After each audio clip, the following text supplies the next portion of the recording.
moment on stage at the VMAs to call on voters to register, young voters especially, to register to vote.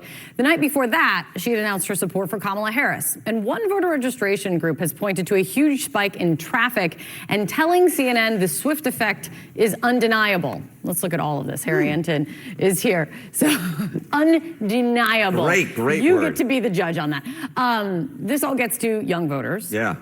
How much does she need help? How can? Yeah, I mean, why does Kamala Harris welcome Taylor Swift's support? Why does she need the help? Well, let's just point out something that I have been noting all along during this campaign, and that is the underperformance that both Joe Biden and now even Kamala Harris has among young voters. All right, so this is the Democrat versus Trump margin among voters age 18 to 29 or under the age of 30. You go back 4 years ago at this point. Look, Joe Biden had a 28-point advantage.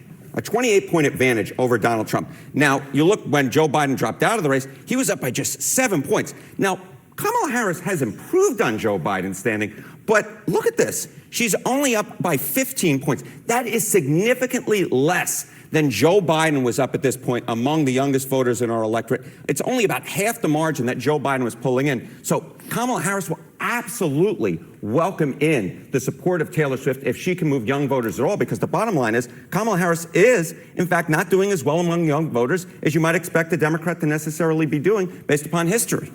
And what we heard from Taylor Swift last night was a call to register to vote, get involved. Why? How much of voter registration and why is that key? How important is that? Yeah. So I'll take you back to Harry and CNN in just a few seconds, but I wanted, before we get to the numbers of the registered voters in various swing states, let's see in terms of numbers what they're talking about, and did the Taylor Swift endorsement help Kamala Harris? Now, there are polls that are going out there. Overwhelming majority of voters said they don't care about TS endorsing KH. So let's take a look inside the numbers and see what they're talking about. Now, 6%. Now, the reason I like some of these polls are mostly left-leaning. These are the polls that are out there that basically tell you what's happening, in the culture wars, what's happening out in quote-unquote, the ends of the United States of America, right? The right. The left coast, the right coast, what's going on? So 6% of respondents, ABC News Ipsos poll, said that the pop star's endorsement makes them more likely to vote for her. That's 6% of the respondents. And there's numbers out there that show that when people clicked on that link that was on the endorsement that Taylor Swift put, somewhere around 300,000 to 350, somewhere, let's say, even if it's now been touched, let's say 400,000, I haven't checked the latest, but let's say it's even 400,000, you got to ask yourself, how many of those people were literally, let's say, American citizens? Young people. I'm sure there were a bunch of people from around the world that clicked on that button too, and not United States citizens living in someplace else. But let's say that that's 5 or 10%, and it's 400,000. So you're down to 350,000 people, right? How many of those 350,000 do you think are actually going to go and register to vote in the young demographics?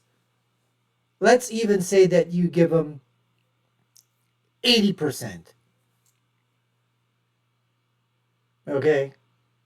80%. So 80% of 350, that's about what? 250,000? All right, so let's say 250,000, but where are they mostly located? Are they already located in California, New York, New Jersey? Are they already located in huge blue states, Illinois? Right? So let's say now that out of that 250,000 or 200, just for the sake of math, 250, let's say half of them live, now you're talking 125,000. Right? 125,000. Now divide the 125,000 by the, let's say, 8 battleground states. What do you got? 15,000, I'm just saying. 15,000, a little bit less than 15,000, about 13,000. And 6% of them say they're going to vote for Kamala Harris. So let's even say that that's 200,000 people that registered. 6%. Even if you give yourself 10% of 200,000, or 10% of 250,000 is 25,000. 25,000 divided by 8 battleground states, that's like 3,000 people per state. And you can sort of do and have fun with the numbers and do that. But as you go on, it said 13% said it makes them less likely to support her. With the vast majority, 81% said it makes absolutely no freaking difference. Now, those that responded negatively to her tweet, to her support, they're overwhelmingly supporters of President Donald Trump, according to this poll. They also basically said something in terms of that they felt that ABC News was clearly biased against Trump. So the new poll comes, there's a separate YouGov poll that found that Taylor Swift's endorsement isn't working the magic. This is the previous one. In that one, they said 8% of respondents, it would be either be somewhat or much more likely to vote.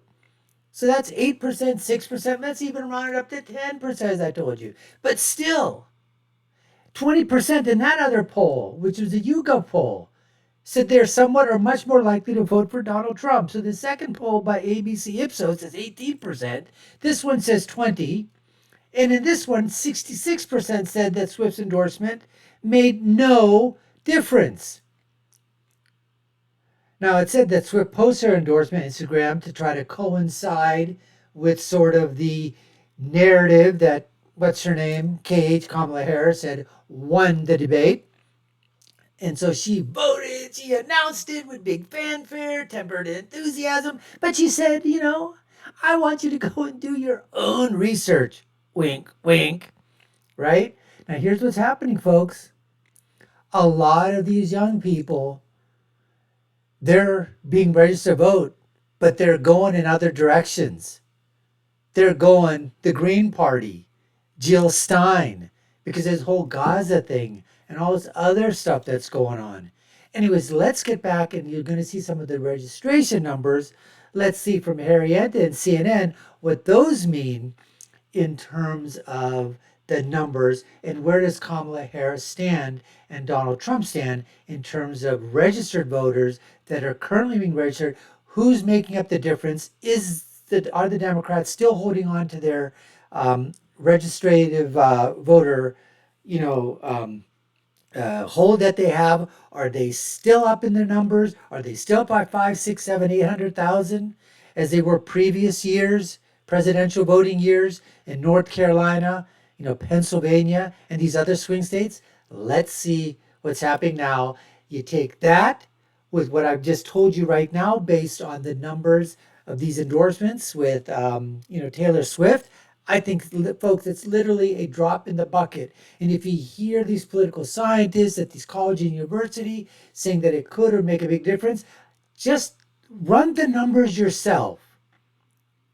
Remember, there's only 7 or 8, and I think there's 10 battleground states that have been added. I think there's 3 that have been added, 4 that have been added to the mix. I think New Mexico is part of the plan. I think Trump's going to flip New Mexico. Minnesota, he's going to flip it. Virginia is going to flip it. And New Hampshire. So those are 4 states. I don't think North Carolina is in play. I think he's got that in the bag, Trump. So like I said, is when you spread around those 300,000 votes, even if you took half of those, or 80% of those, I said before, and within those 10 states, you've only got 20,000 votes per state. If you assume that everybody that went there registered and is voting, and then with these numbers, they're not all voting for Kamala Harris anyways because of the endorsement. Let's get back to Harriet, and CNN will take you that right now. key battleground states of Pennsylvania and North Carolina, all right? And what we're going to do here is look at the Democratic advantage over Republicans in voter registration. This is party registration, registering as a Democrat, a Republican, or unaffiliated. Look, if you go back to September of 2020, look, among active voters in the great Commonwealth of Pennsylvania, you saw Democrats, look at that, a 559,000 voter edge over Republicans. You jump now, look, Democrats still have an edge. But look how much that's dropped. It's now just 169,000. We're talking about the Republicans closing the gap by nearly 400,000 voters in just a 4-year time span. You go to North. Now, what are you hearing out in the legacy media and a lot of these Democratic sites and, people out there like, Sam Cedar and Kyle Kalinske and the Midas Touch and whatever, they're telling you that registration by Democrats is through the freaking roof. Is that what you're seeing here, folks? I don't think so.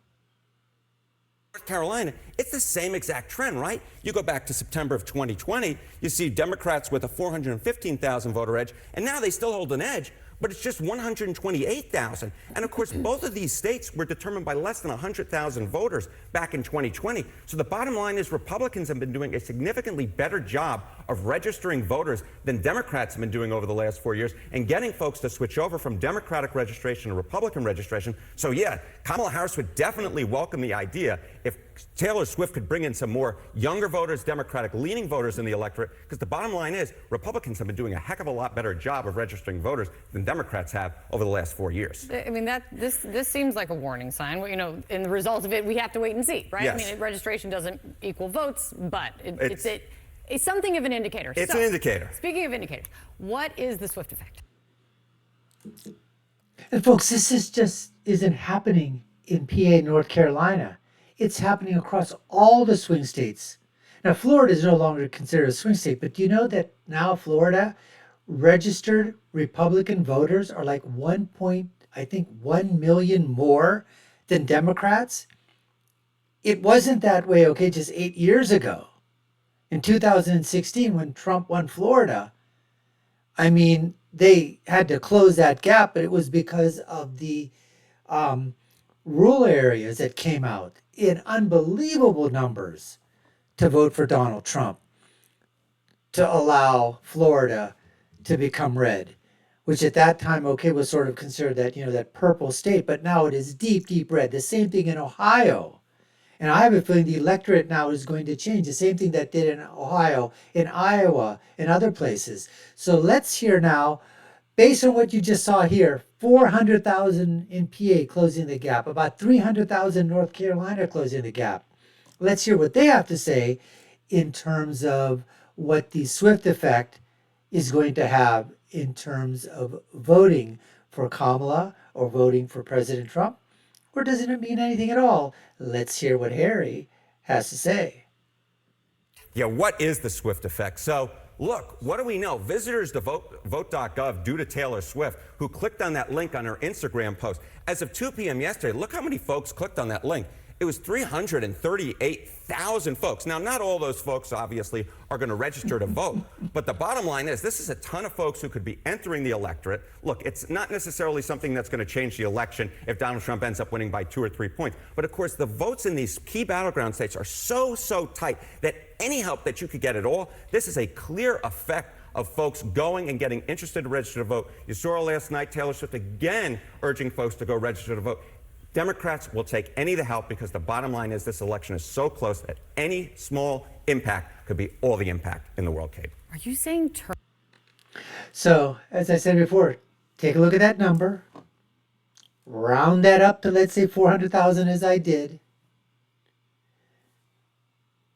Take 300,000 of that, right? Let's say out of 400,000, let's say even 300,000 register. You just saw the numbers.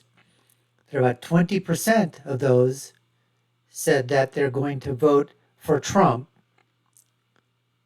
right? So 20,000 times the 300,000, 20% times 300,000, that's 60. So now you got 240,000 left.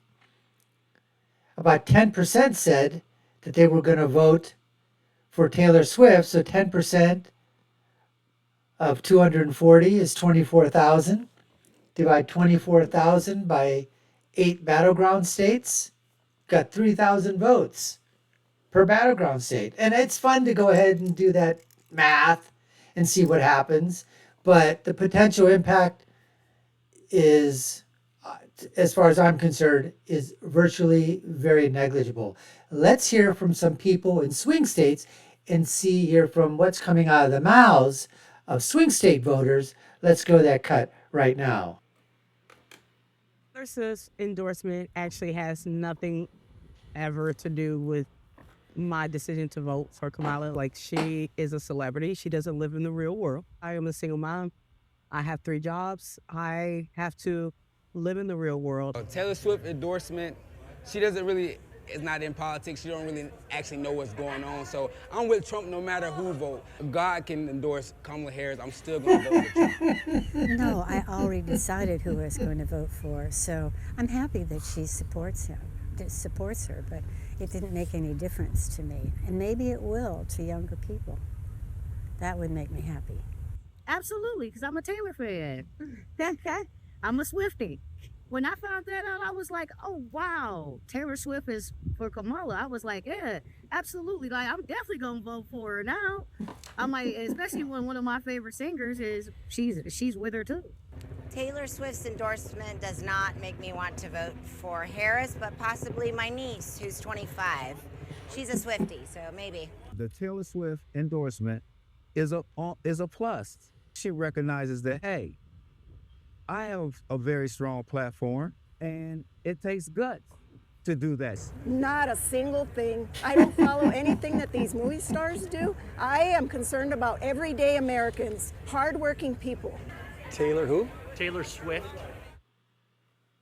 So I'm going to take it back where it's real, my folks, my friends out there. As the gentleman said, God could endorse Kamala Harris, and I'm still voting for Trump. That's got to be the quote of the year, folks. The quote of the year. And he's saying, remember that happiest people are not those getting more, but those giving more. $ MAGA. Folks, if you've got 20 to 30% of the black vote coming for you because they're going to endorse you like crazy with nothing else other than they love the man, I think Kamala Harris and the Democrats are in trouble no matter what Taylor Swift and her Swifties do. And you know, there's a lot of Swifties that are for Trump. It's not just Swifties for Harris. There's a ton of Swifties. And she's lost a ton of money. She's lost a lot.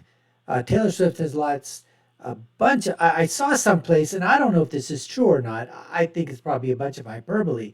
But out there in the Twitterverse, it was saying that she did lose millions of followers. So I'm not exactly sure how many she had prior to her endorsement and what it's fallen to right now. But I'm sure that there's a ton of people out there that have basically said, you know what? Stay in your lane, sing your songs about, guys that are just, you haven't found the perfect guy and they're all bad. Just sing those sad songs, okay? And stay out of the political lane, let you know what you're talking about. Anyways, we appreciate you taking the time to watch, folks. You're watching the Dr. Nasser Shake Show. I'm your host. My name is Dr. Nasser. If you haven't done so already, subscribe to the channel, like, share, and follow. You all know what to do. Take a look at our video links above and below. My final thought is always, when you're right, you're right. And when you're left, you're wrong. Until next time, folks, take care and stay safe.